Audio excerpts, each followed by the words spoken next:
जम्मू कश्मीर को आज प्रधानमंत्री नरेंद्र मोदी देंगे बड़ी सौगात। दोपहर 12 बजे जम्मू कश्मीर में सेहत स्वास्थ्य बीमा योजना का शुभारंभ। जम्मू कश्मीर में अब हर परिवार को मिलेगा 5 लाख रुपए तक का स्वास्थ्य बीमा। कृषि कानूनों पर मची तकरार के बीच प्रधानमंत्री मोदी का विपक्ष पर किसानों के नाम पर राजनीतिक एजेंडा चलाने का आरोप। कहा, कुछ लोग किसानों की जमीन छिन जाने का फैला रहे हैं भ्रम। मुद्दे से भटक गए आंदोलन। सरकार की बातचीत के प्रस्ताव पर आज फैसला करेंगे किसान। सिंघू बॉर्डर पर संयुक्त किसान मोर्चा की बैठक। कृषि मंत्री नरेंद्र तोमर ने कहा, जमीनी आधार खो चुके लोग किसानों को गुमराह कर रहे हैं। पूर्व प्रधानमंत्री अटल बिहारी वाजपेयी की जयंती पर मुख्यमंत्री शिवराज सिंह चौहान ने शौर्य स्मारक स्थित चौराहे पर उनकी प्रतिमा का अनावरण किया। इस दौरान मुख्यमंत्री ने ग्वालियर में भव्य अटल स्मारक बनाने का ऐलान किया। किसान सम्मेलन और किसान चौपाल के बाद अब बीजेपी प्रशिक्षण शिविर लगाने की तैयारी कर रही है। कृषि कानूनों को समझाने के लिए 313 ब्लॉक में प्रशिक्षण शिविर का आयोजन किया जाएगा, जिसमें कृषि कानून के फायदे और उससे जुड़े भ्रम को दूर किया जाएगा। सीहोर में बीजेपी के जिला अध्यक्षों का 2 दिवसीय प्रशिक्षण वर्ग आज से शुरू होने जा रहा है। प्रशिक्षण वर्ग में सीएम शिवराज सिंह चौहान, प्रदेश अध्यक्ष वीडी शर्मा, केंद्रीय मंत्री नरेंद्र सिंह तोमर, सुहास भगत, हितानंद शर्मा समेत कई बड़े नेता शामिल होंगे। आज शिवराज कैबिनेट की बैठक होगी। आज सुबह करीब 9:30 बजे होने वाली इस बैठक में सीएम शिवराज सिंह कई अहम मुद्दों पर अपने मंत्रियों के साथ चर्चा करेंगे। आज शिवराज कैबिनेट की बैठक में लव जिहाद कानून समेत कई प्रस्ताव पर बातचीत हो सकती है। आज की बैठक में विधानसभा सत्र में पेश होने वाले बिल पर भी चर्चा हो सकती है। भोपाल में 27 दिसंबर को मध्य प्रदेश कांग्रेस की अहम बैठक। कमलनाथ और मुकुल वासनिक लेंगे अहम बैठक। जिला अध्यक्ष और निकाय चुनाव प्रभारियों की होगी बैठक। जिला कार्यकारिणी और निकाय चुनाव की तैयारियों पर होगी चर्चा। दुर्ग के खुड़मुड़ा में एक ही परिवार के 4 लोगों की हत्या के मामले में सियासत जारी। शुक्रवार को सीएम भूपेश बघेल ने गांव पहुंचकर पीड़ित परिजनों से मुलाकात की। इस दौरान सीएम ने जांच के सही दिशा में होने का दावा और पीड़ितों के लिए 5 लाख रुपए की आर्थिक मदद की घोषणा की। सीएम भूपेश बघेल ने कहा, मृतक रितेश सोनकर के 4 बच्चों के नाम पर 1-1 लाख रुपए की राशि और बच्चों की देखभाल का जिम्मा लेने वाले मृतक परिवार के बड़े बेटे को 1 लाख रुपए की राशि दी जाएगी। इसके साथ ही मुख्यमंत्री ने बच्चों की पढ़ाई का जिम्मा लिया। उन्होंने कहा कि आरोपियों के पकड़े जाने तक जांच जारी रहेगी। पूर्व मंत्री बृजमोहन अग्रवाल की रिपोर्ट कोरोना पॉजिटिव आई है। उन्होंने खुद ही ट्वीट कर इसकी जानकारी दी। अपने ट्वीट में उन्होंने लिखा है कि गुरुवार को उनकी रिपोर्ट नेगेटिव आई थी, लेकिन शुक्रवार शाम पॉजिटिव आई। बृजमोहन अग्रवाल शुक्रवार को विधायक दल की बैठक में शामिल हुए थे, जिसमें पूर्व सीएम मनमोहन सिंह, धर्मलाल कौशिक समेत बीजेपी के कई बड़े नेता मौजूद थे। ऐसे में उनकी रिपोर्ट पॉजिटिव आना बीजेपी के दूसरे नेताओं के लिए भी खतरे की घंटी है।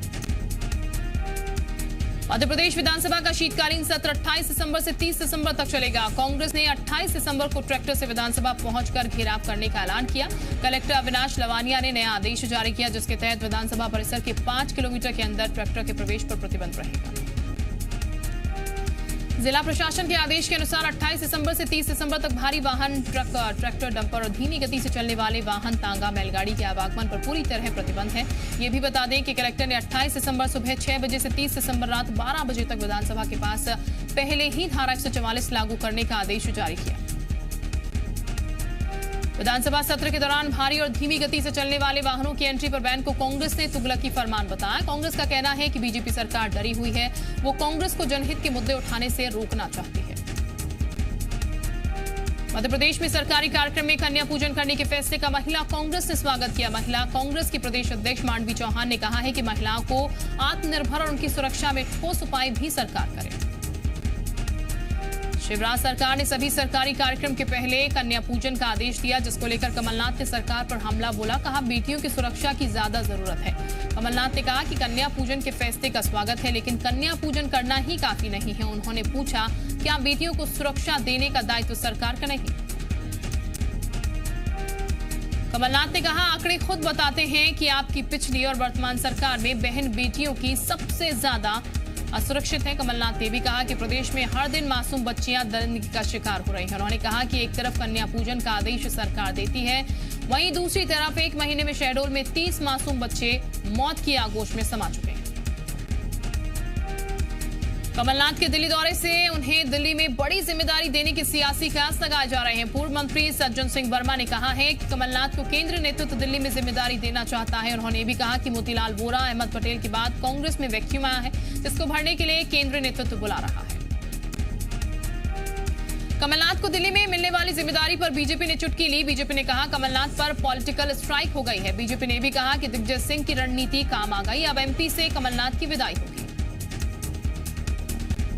पूर्व पीएम अटल बिहारी वाजपेयी की जयंती के मौके पर पीएम मोदी ने 9 करोड़ किसानों के खाते में 18,000 करोड़ रुपए डाले। प्रधानमंत्री किसान सम्मान निधि के तहत पीएम मोदी में 1 क्लिक में किसानों के खाते में 2-2 हजार रुपए ट्रांसफर किए। सीएम शिवराज और केंद्रीय मंत्री प्रहलाद पटेल ने भी किसानों को संबोधित किया। ये भी बता दें, पहली तस्वीर सागर, दूसरी मंडला की है। खाते में पैसे आने के बाद किसान बेहद खुश नजर आए। किसानों ने पीएम मोदी को किसान हितैषी बताया। किसानों को अपने पाले में करने के लिए बीजेपी और कांग्रेस दोनों ही पार्टियां तरह तरह के हथकंडे अपना रही है। मध्य प्रदेश युवा कांग्रेस अब 27 सितंबर से किसान स्वाभिमान मार्च निकालने की तैयारी कर रही है।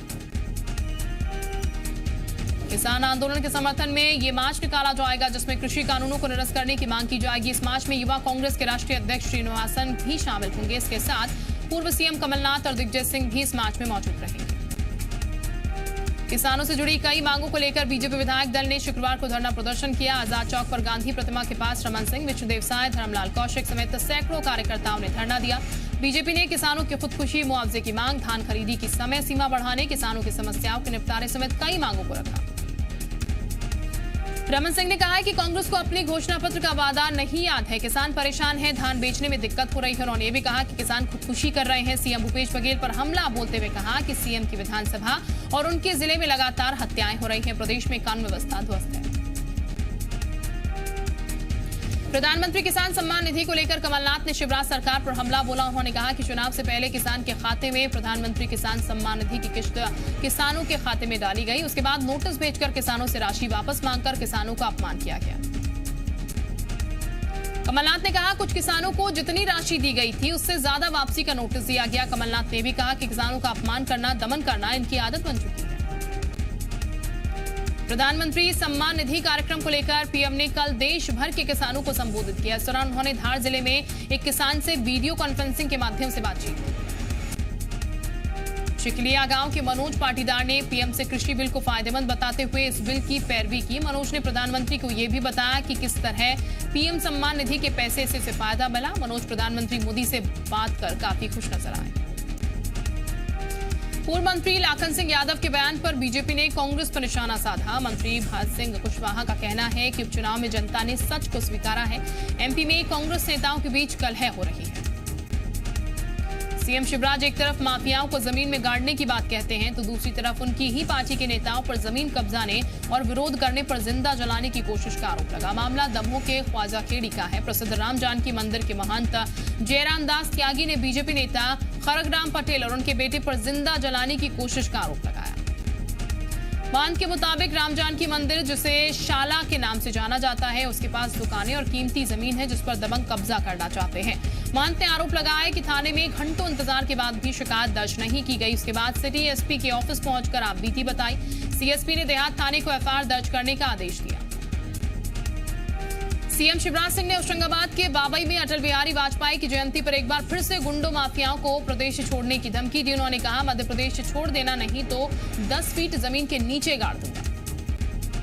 सीएम शिवराज शुक्रवार को किसान सम्मान कार्यक्रम में भाग लेने होशंगाबाद पहुंचे थे। सीएम ने मंच से बोलते हुए कहा कि मामा पूरी फॉर्म में है, गड़बड़ी करने वालों को छोड़ेगा नहीं।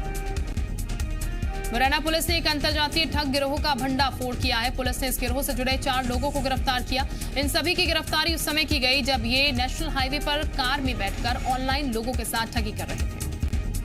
पुलिस ने इनके पास से भारी मात्रा में एक्टिवेटेड सिम कार्ड, सैकड़ों आधार कार्ड और पेटीएम अकाउंट बरामद किए। सभी आरोपी अलग अलग राज्यों के रहने वाले हैं। पुलिस को आशंका है कि इन चारों आरोपियों के तार किसी बड़े नेटवर्क से जुड़े हो सकते हैं। फिलहाल पुलिस इन चारों ठगों से कड़ाई से पूछताछ कर रही है। निवाड़ी जिले में सेल्स टैक्स विभाग ने पृथ्वीपुर कस्बे में एक वेंडर फर्म पर छापा मारा। पिछले 5 सालों में 3 करोड़ से ज्यादा का लेन देन करने के बावजूद भी वेंडर ने जीएसटी टैक्स जमा नहीं किया। कार्रवाई के दौरान फर्म मालिक को बुलाने के बाद भी वो अधिकारियों के सामने उपस्थित नहीं हुआ। ग्वालियर में क्रिसमस पर चल रही पार्टी के दौरान आबकारी विभाग ने एक पब पर छापा मारा। इस दौरान मौके पर कई युवक युवतियां शराब के नशे में हुक्का पीते मिले, जिसके बाद पब संचालक के खिलाफ आबकारी विभाग ने मामला दर्ज किया और युवक युवतियों की जानकारी लेकर उन्हें समझाइश देकर छोड़ दिया। मध्य प्रदेश में लगातार सरकारी हॉस्पिटल्स में लापरवाही की तस्वीरें सामने आ रही हैं। अनूपपुर में बिना डॉक्टर के नसबंदी शिविर का आयोजन किया गया, जहां 50 से ज्यादा महिलाएं पहुंची। वो सुबह से भूखे पेट नसबंदी ऑपरेशन के लिए इंतजार करती रही, लेकिन कोई डॉक्टर नहीं आया, जिसके बाद महिलाओं ने हॉस्पिटल में ही डेरा जमा लिया। पाकिस्तान से लौटी गीता के माता पिता होने का दावा तेलंगाना से आए एक परिवार ने किया है। परिवार के लोगों का दावा है कि करीब 15 साल पहले गीता अपने गांव से कहीं गुम हो गई थी, तब से ही लगातार उसे तलाश कर रहे हैं। हालांकि साइन लैंग्वेज एक्सपर्ट के सामने दावा कर रहे परिजनों को गीता ने पहचानने से इनकार कर दिया। गीता की देखभाल कर रहे संस्था के सदस्यों का कहना है कि अभी 2 और परिवारों ने गीता के माता पिता होने का दावा किया। जल्द ही वो भी इंदौर आएंगे। उसके बाद गीता की सहमति से डीएनए टेस्ट करवाया जाएगा। मध्य प्रदेश में कल तक कोरोना के 1031 नए मामले सामने आए, वहीं कोरोना से 12 लोगों की मौत हुई। छत्तीसगढ़ में कल तक कोरोना के 853 नए मामले आए सामने, वहीं 1104 मरीज स्वस्थ होकर डिस्चार्ज हुए। स्कॉटलैंड से इंदौर लौटे एक युवक कोरोना पॉजिटिव निकला। सुपर स्पेशलिटी हॉस्पिटल में युवक को भर्ती करवाया गया। तीसरी मंजिल पर मरीज को विशेष निगरानी में रखा गया। वार्ड के पास बैरिकेडिंग भी की गई। वायरस के स्ट्रेन टेस्ट के लिए सैंपल को दिल्ली या पूना भेजा जाएगा। स्वास्थ्य विभाग ने विदेश से लौटे 68 यात्रियों का टेस्ट किया है, जिसमें 1 की रिपोर्ट पॉजिटिव आई। इंदौर में एक सड़क हादसे में छात्रा की मौत हो गई। इस पूरी घटना का सीसीटीवी फुटेज आया है, जिसमें साफ दिख रहा है आगे वाले बाइक चालक की गलती से हादसा हुआ। आगे जा रहे बाइक चालक के गलत मुड़ने की वजह से छात्रा पहले बाइक से टकराई, फिर डिवाइडर से टकरा गई। रायगढ़ पुलिस को बड़ी सफलता मिली। यहां रूरैमा गांव के पुलिस ने अपहरण किए गए बच्चे को सकुशल बरामद कर लिया। इसके साथ 3 आरोपियों को भी गिरफ्तार किया। गुरुवार को गांव के ही 3 लोगों ने 12 साल के बच्चे का अपहरण कर 5 लाख की फिरौती मांगी थी। शिकायत पर एक्टिव हुई पुलिस ने रात भर करीब 150 लोगों से पूछताछ की। इसके बाद शुक्रवार सुबह किडनैपरों का लोकेशन ट्रेस कर पुलिस जंगल में घुसा, जहां बच्चे को गड्ढे में छिपा कर रखा गया। पुलिस ने बच्चे को बरामद कर 3 आरोपियों को गिरफ्तार किया। मौके से 3 मोबाइल, 3 चाकू और बाइक बरामद की गई। विदिशा के गांव बदनपुर में उस समय हड़कंप मच गया जब एक नाबालिग लड़की का शव नहर में पड़ा मिला। परिजनों की माने तो नाबालिग रात में घर से बाहर निकली थी, जिसके बाद किसी ने उसका अपहरण कर उसकी हत्या कर दी। परिजनों के मुताबिक लड़की का शव पास ही गांव में एक नहर में पड़ा मिला। सूचना मिलने पर पहुंची पुलिस ने परिजनों की शिकायत पर मर्ग काम कर जांच शुरू कर दी है। उज्जैन के बेगमगंज में राम मंदिर धन संग्रह रैली के दौरान 2 पक्षों में जमकर विवाद हुआ। इस दौरान युवा मोर्चा की रैली पर पथराव भी हुआ। सूचना मिलते ही एसपी मौके पर पहुंचे और मोर्चा संभाला। पुलिस ने मामला दर्ज कर लिया। होशंगाबाद में पिपरिया के राईखेड़ी गांव में 2 पक्षों में विवाद में एक व्यक्ति की मौत हो गई। युवक की मौत के बाद परिजनों ने चौराहे पर शव रखकर 2 घंटे तक प्रदर्शन किया। आरोप है कि रेत कारोबारियों ने घर में घुसकर मारपीट की थी। इसी दौरान 6 से ज्यादा लोग घायल हो गए, जिन्हें अस्पताल में भर्ती करवाया गया, जहां इलाज के दौरान चंदन सिंह पटेल की मौत हो गई। फिलहाल सभी आरोपी फरार हैं। पुलिस मामले की जांच कर रही है। ओडिशा पुलिस को बड़ी सफलता हाथ लगी है। पुलिस ने ज्वेलरी शॉप में हुई चोरी के आरोपियों को कवर्धा से पकड़ा है। वहीं आरोपी से लाखों रुपए नगद और गहने बरामद किए गए। दरअसल पूरा मामला उड़ीसा राज्य के बड़ापारा जिला बेरहमपुर का है, जहां बीते दिनों एक ज्वेलरी शॉप में करीब 2 करोड़ रुपए की चोरी हुई थी। वहीं आरोपियों को लोकेशन कवर्धा मिलने से पुलिस कवर्धा पहुंची और आरोपियों को गिरफ्तार किया। पूछताछ के बाद सभी आरोपियों ने अपना गुनाह कबूल कर लिया। सूरजपुर जिले के प्रतापपुर इलाके में रेस्क्यू सेंटर में हाथी का जन्मदिन धूमधाम से मनाया गया। हाथी के बर्थडे का वीडियो भी फोटो सोशल मीडिया पर तेजी से वायरल हो रहा है। दरअसल रेस्क्यू सेंटर में दल से भटके हाथियों को रखा जाता है। ऐसे में एक हथनी ने 2 साल पहले एक बच्चे को जन्म दिया था, जिसके बाद वनकर्मी इस हाथी के बच्चे का बर्थडे मनाते आ रहे हैं। इस हाथी का नाम रेवा है, जिसका पिछले साल भी धूमधाम से बर्थडे मनाया गया था। प्रधानमंत्री किसान सम्मान निधि योजना पर पीएम मोदी के आरोपों का ममता बनर्जी ने दिया जवाब। कहा, अधूरे सच से लोगों को किया जा रहा गुमराह। राज्यपाल धनखड़ बोले, उम्मीद करता हूं राज्य सरकार किसानों का दर्द समझेगी। पूर्वोत्तर के 2 दिवसीय दौरे पर असम पहुंचे गृह मंत्री अमित शाह। गुवाहाटी में शाह का भव्य स्वागत। गुवाहाटी में मेडिकल कॉलेज की रखेंगे आधारशिला। असम के बाद मणिपुर का भी करेंगे दौरा। मुकेश अंबानी की संपत्ति घटी। अमीरों की टॉप 10 लिस्ट से भी हुए बाहर। रिलायंस इंडस्ट्रीज के शेयरों में करेक्शन की वजह से नेटवर्थ में गिरावट।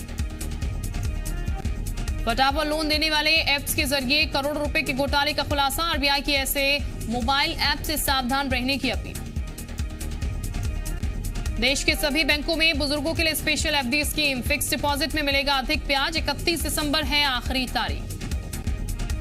उड़ीसा में बनेगा भारत का सबसे बड़ा हॉकी स्टेडियम। 20,000 दर्शक एक साथ देख सकेंगे लाइव मैच। इसी स्टेडियम में होगा 2023 का हॉकी वर्ल्ड कप। इंग्लैंड के दिग्गज खिलाड़ी जॉन एडरिच का निधन। फर्स्ट क्लास क्रिकेट में बनाए थे 100 से अधिक शतक और करीब 40,000 रन।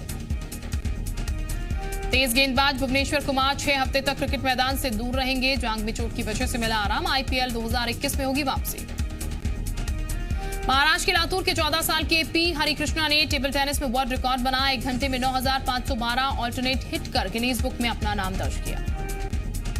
सुपरस्टार अभिनेता रजनीकांत की तबीयत बिगड़ी। रजनीकांत को हैदराबाद के अपोलो अस्पताल में किया गया भर्ती।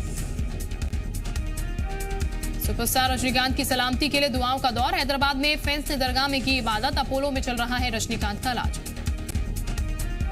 अमेरिका के नेशविले शहर में जबरदस्त विस्फोट में 3 लोग घायल। संदिग्ध कार के धमाके के बाद अलर्ट पर एजेंसियां। आतंकी हमले के एंगल से की जा रही जांच। रूस में सेंट पीटर्सबर्ग के डूडरगोफा नदी में रहस्यमय तरीके से दिखा झाग। आसपास की सड़कों पर भी फैला। प्रशासन कर रहा है जांच। क्रिसमस पर अमेरिका के ओहियो में बर्फीले तूफान। सड़कों पर 6 से 14 इंच तक जमी बर्फ। लोगों को हो रही है परेशानी। ब्रिटेन में फाइजर कोरोना वैक्सीन की पहली डोज दी गई। करीब 6 लाख लोगों को दी गई वैक्सीन की पहली डोज। ब्रिटेन और यूरोपीय यूनियन के बीच हुई ब्रेक्जिट ट्रेड डील। ब्रिटेन के PM जॉनसन ने ब्रेक्जिट को नई स्वतंत्रता बताया। जनता से इसका फायदा उठाने की अपील की।